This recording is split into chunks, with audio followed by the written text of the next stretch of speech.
ঝিনুক শোন না, আমাদের তো দুটো বিয়েবাড়ির অর্ডার আছে, এইগুলো হয়ে গেলে একটা জন্মদিনের অর্ডার আছে, সেটাও করে নিতে হবে, বুঝতে পারছিস? শুধু তাই নয়, ক্রিসমাস পার্টিও আছে দিদি। সামনে অনেকগুলো বড় বড় অর্ডার আছে, বুঝেছিস? দাঁড়া, তোকে দেখানো হয়নি। দাঁড়া, এই দেখ, একজন মেসেজ করেছে এবছর ওনার নাতির অন্নপ্রাশন। কতগুলো ইভেন্ট আমাদের ম্যানেজ করতে হবে।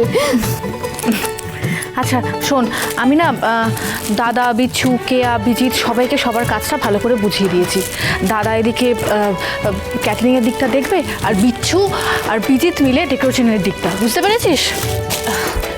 সে তো বুঝলাম, কিন্তু এ বাড়িতেও তো অনেক অনুষ্ঠান আসছে, স্বাদের অনুষ্ঠান, অন্নপ্রাশন, আর সেই দিনগুলো কিন্তু তোমাকে ফাঁকা থাকতেই হবে। ফাঁকা থাকবো না মানে? সেদিন কোনো কাজ হবে না। দিদি দেখবে, তোমার স্বাদ আমি এমনভাবে আয়োজন করব যে সবাই দেখতেই থেকে যাবে। কিন্তু সুধা, হ্যাঁ ঠাম্মি, আমি বলছি যে মা লক্ষ্মী যদি প্রসন্ন না হন তাহলে এত আয়োজন করে লাভটা কি হবে? আমি যা খবর পাচ্ছি বাজারে তো আমাদের বিস্কুটের সেল এখনো তেমন ধরেনি। হ্যাঁ, তাহলে এত খরচা করে প্রোডাকশন বাড়িয়ে লাভটা কি হলো?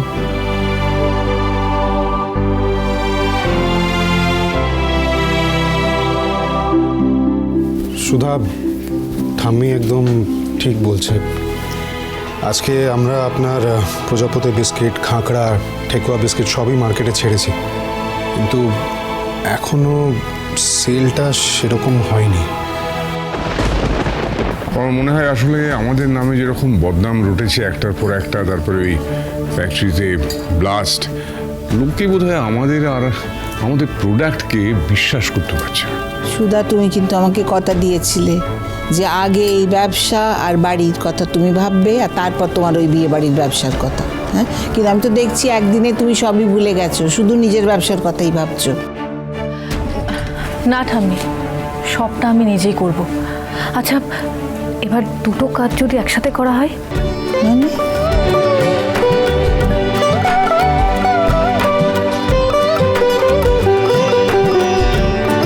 মানে এবার সুধা ম্যারেজ ব্যুরোয় তেজ বেকারির জন্য প্রচার করবে। শুনুন, দীপেন্দ্র কুমার কিন্তু বড় লোক ছেলে, হ্যাঁ, ডায়মন্ড মার্চেন্ট, ডায়মন্ড ব্যবসায়ী, কিন্তু একটা ছোট্ট সমস্যা আছে, পাত্র দোয়েলের থেকে একটু বড়। আমাদের কোনো আপত্তি নেই, কোনো আপত্তি নেই। আরে বাবা, আমার উনিও তো আমার থেকে 10 বছরের বড়। বিবাহ সোম থেকে রবি প্রতিদিন রাত 9টায় স্টার জলসায়।